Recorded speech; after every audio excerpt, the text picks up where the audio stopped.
So, good morning, good afternoon, and good evening. Just a few words for introducing myself. I'm Giulio Colombo, and I work in the device department of Telecom Italia. The white paper I'm going to present today is the last deliverable of the NGMN 5G devices and chips project. As you can see, this is the NGMN template. So, okay, we can start. Okay, as we know, 3GPP has defined two major 5G architectures, non-standalone and standalone. At the moment, the majority of commercial 5G networks are deployed with the non-standalone architecture, so still exploiting the existing 4G core network, and just using the new 5G bands on the access network. But we expect that in the next few years, a lot of mobile network operators will launch the standalone architecture. To exploit the new 5G core network capabilities, like, for example, network slicing. So the main goal of this white paper is trying to understand how mobile network operators could evolve to support 5G standalone network and how handle and optimize this transition. In this white paper, the migration strategies have been evaluated in the time frame from 2022 to 2029 by a device perspective. So considering 5G devices and subscription uptake, along with the expected evolution of device capabilities. Yeah. Today, the option 3X is the most common, and it is the recommended choice for 5G non-standalone network deployment. While for the standalone, there are some possible options. Of course, in this white paper, the goal is not saying which is the best options, because operator launching in different area or different timelines could have different approaches. So our intention instead is to analyze the most likely scenario, starting from the commercial availability of the devices. And about this, at the moment, we are unaware of infrastructure or device vendors offering mature solution of option 4, 5, and 7 for deploying the standalone. So in this white paper, we have considered only the option 2 as a standalone deployment option. Yeah, the white paper, all the consideration in this white paper starts from some real data from mobile industry. As you can see on the left, a GSA report, the number of devices already announced at the end of the last year, 2021, was over 1,000, more than double in just 1 year. While on the right, you can see the growth trend of 5G devices in a real Western Europe operator, NGMN Western Europe operator, where we observed a stable over 10% month-over-month growth. So our expectation is that it's plausible to expect a similar trend in other mobile network operators operating in other countries, but in the same region, so Western Europe region.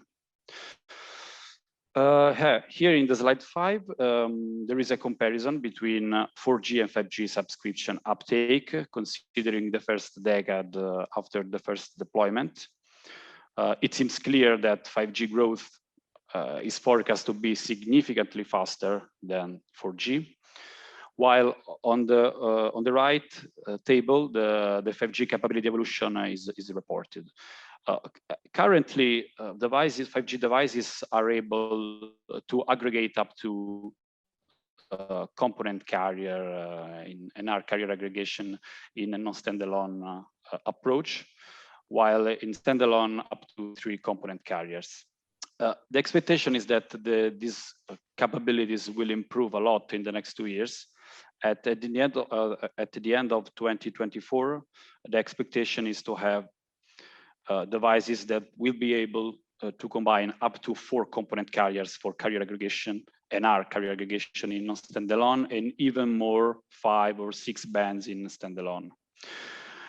And in addition, we have to consider that with the standalone, it's possible to combine mid bands with high bands, the so-called millimeter wave frequencies. and this can lead to throughput over 5 gigabit per second. So in our opinion, this set of radio capabilities is very important because it enables for mobile network operator a wide range of choice regarding the possible refarming policies. So before moving to the timeline that we have defined for progressively switch from NSA to SA, here in slide 6, you can find the frequency asset that we are considering in this white paper. So we have 3 low bands and 3 mid bands, 6 LTE bands, plus 1 NR bands, the N77 and 78 that actually is a subset of band 77. This is a very common scenario as considering the frequency asset in Western Europe. But of course, this kind of analysis that we have performed in this white paper can be more generalized, replacing the FDD and TDD bands present in other area. Okay, so here we are in slide 7. There is an overview of our non-standalone to standalone migration path.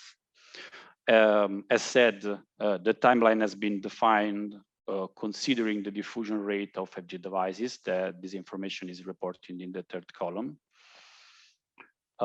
Basically, we have defined 4 intermediate steps after the first so-called step 0. That is the initial step. Obviously, this timeline has to be considered only as a logical sequence. In the sense, the first step, the step 0, depends for each country on the date of 5G auctions.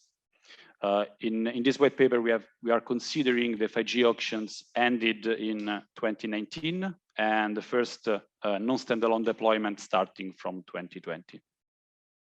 The following intermediate steps, of course, will be affected by 5G devices and subscription diffusion. So in the next slide, of course, we will find some more details.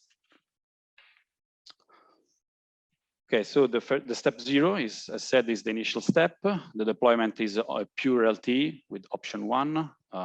There are only 6 FTD LTE bands. 3 low bands, B28, B20, and B8, and 3 mid bands, B1, B3, and B7. In the first step, within the reference time between 2020 and 2022, the first NSA 5G deployment is introduced with option 3X. In this case, only 1 mid band is enabled with DSS because in this time frame there is no device able to aggregate up to 3 component carriers in non-standalone. So in our feeling is that it's better to avoid to enable DSS on all bands because it introduces an average performance degradation that can reach also 25 or 30%, and therefore of the overall spectral efficiency. In this phase, the penetration of 5G devices is still quite limited, under 30%.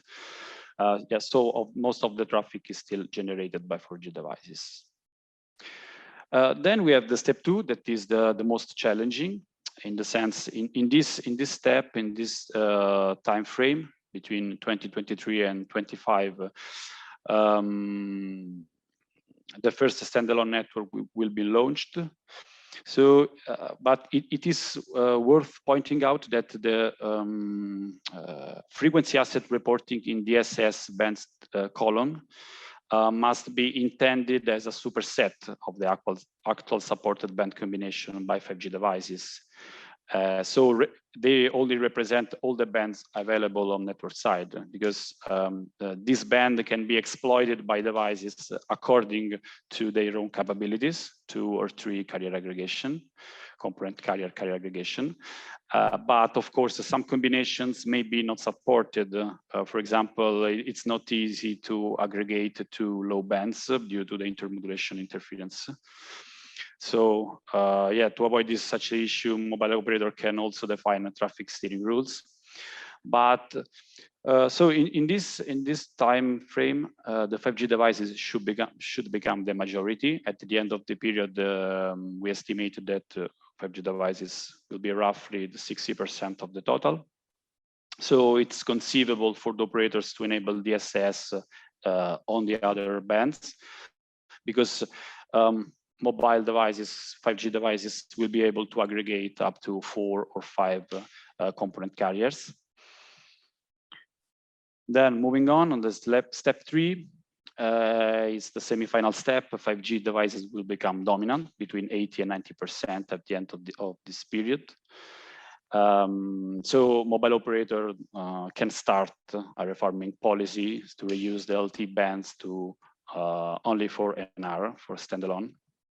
In this simulation, we have only left one dedicated band for LTE, the bin 20, to ensure coverage for LTE devices and narrow IoT modules, so narrowband IoT or LTE-M modules. And while B8 and B7 have been assumed to be shared via DSS to still carrier aggregation and throughput boosting. The final step should happen in the last 2 years of the decade, in 2028 and 29. In this phase, almost all devices are now 5G standalone capable or at least upgradable. So the static refarming policy can be completed. And in this simulation, we left only 2 bands to keep IoT modules running and latest legacy devices that should be less than 5%. So as conclusion, from deployment perspective, we are considering option 3X and 2 as the most likely solution to implement respectively NSA and SA. To manage the transition from non-standalone to standalone in an optimized way, we mean